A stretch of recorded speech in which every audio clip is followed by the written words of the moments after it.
Hi, I'm Weston. I love talking about the Astros, and I'm here to talk about Game 63 of the regular season, where the Astros win 9-2 over the Texas Rangers.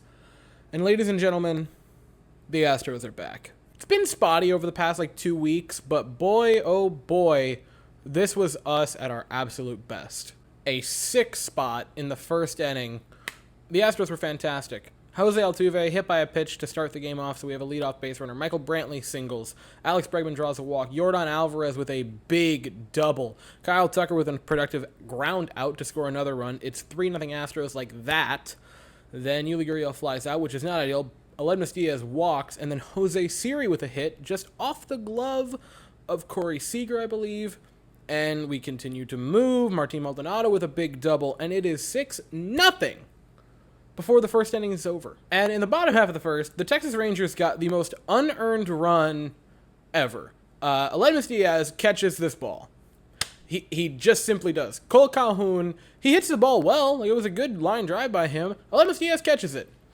His glove is way too loose. It just goes through his glove, and it's a base hit. And I thought something weird happened. I thought it just barely missed his glove, because you see him, look at the glove, the way every infielder does when they misplay the ball. And I'm like, come on, bud, let's not do this. And then they showed the replay. It's like, no. It actually went through the glove. He made the catch. That was textbook, just sometimes you get unlucky. Then in the second inning, something very special happens that hasn't happened for the Astros since 2019. Luis Garcia, 9 pitches, 3 strikeouts, an immaculate inning. Guys, immaculate innings, no-hitters are super cool to watch. Immaculate innings are significantly more rare than no-hitters. They don't even happen once a year on average in Major League Baseball. This is a very rare feat. The Astros have had one immaculate inning between 2005 to before today. This is a super rare event, and it was awesome to see Luis Garcia do it. And it was kind of funny to me that he did it right after the first inning, where the infield had that bad play where in his mind, I can only imagine he was okay, I will simply not allow the ball to be put in play. But we haven't seen an immaculate inning since Will Harris, so that should tell you a bit. In the third inning, Corey Seager hits a home run, and you don't have a sinking feeling, but you just kind of tug at your collar for a second, because yeah, it's still 6-2. You still have a massive lead.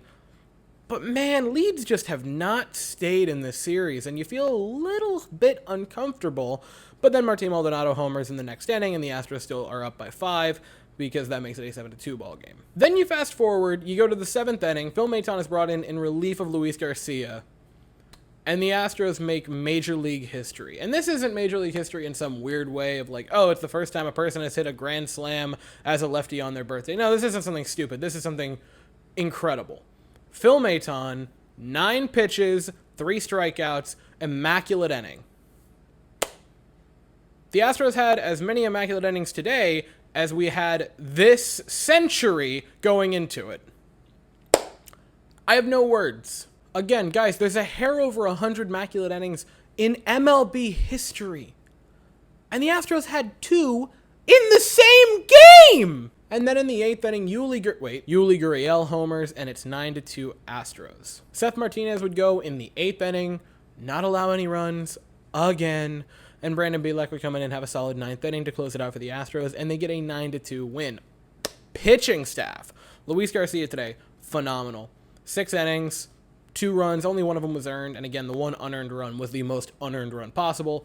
No walks, 9 strikeouts. He was completely in control today, and he looked fantastic. Phil Maton literally could not have been better. That is not an exaggeration. He was as good as physically possible today.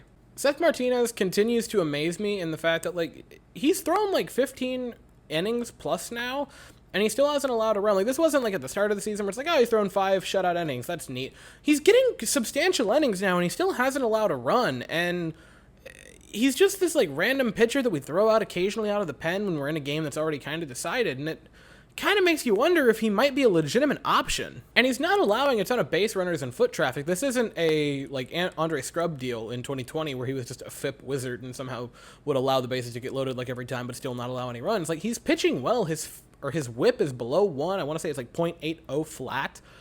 He's pitching well, and I don't know. If he gets to the 20-inning mark, if he has a few more outings, I think you got to consider him a legitimate option out of the pen.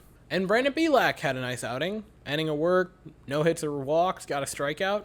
Nothing too shabby there. And the offense was kind of strange because, well, yeah, we had, 9 runs. That's a good performance. It wasn't like we just poured it on throughout the entire game and consistently were scoring runs. It was a massive first inning and then a couple of home runs sprinkled throughout. But that's not, again, if that's the biggest complaint is, oh, you had all the runs in the first inning, that's not a valid complaint. But because of that, a lot of the hits are spread out throughout the entire lineup. Like Altuve scores a run today. Had a good day, you would say, because scores the run, gets on base, but no hits. Michael Brantley would have a pair of hits. Shocker there. Yordan Alvarez would have a hit, pair of RBIs, and a run scored. Would have 2 hard hit balls, but hit into 1 very hard out. Yuli Gurriel would have the home run. Martin Maldonado would have the home run. Jose Siri had a base hit and a couple of nice... I don't know. Jose Siri is such a weird player to evaluate defensively because it doesn't look like he does anything incredible, but he clearly does. He is just so fast, and the broadcast makes a lot of jokes about it of like he needs to flash up his catches, but he kind of does because you watch him play and it's just like, oh yeah, that's a nice running catch, but it's like no, that most players would have to be like laying out for those. He's just absurdly fast. But a huge first inning where nearly everyone on the team contributed. An amazing pitching performance from Luis Garcia. Another immaculate inning. A second immaculate inning of the game from Phil Maton. Solid relief pitching. And you get one of the best games the Astros have played this season. And the Astros take the series against the Rangers. We have a day off tomorrow. And Friday, we take on the White Sox back in Minute Maid Park. We will send Framber Valdez to the mound. And the White Sox are going to send Lucas Giolito to the mound. And it's on Apple TV. Yay, everyone's favorite broadcast. Kill me. 8:10 Eastern, 7:10 Central, and the Astros go for their 40th win on the season. I'll be here afterwards to talk about it, but that is all I have to say for the evening, so thank you all so very much for watching. I hope you all have an absolutely fantastic day, and as always, go Astros.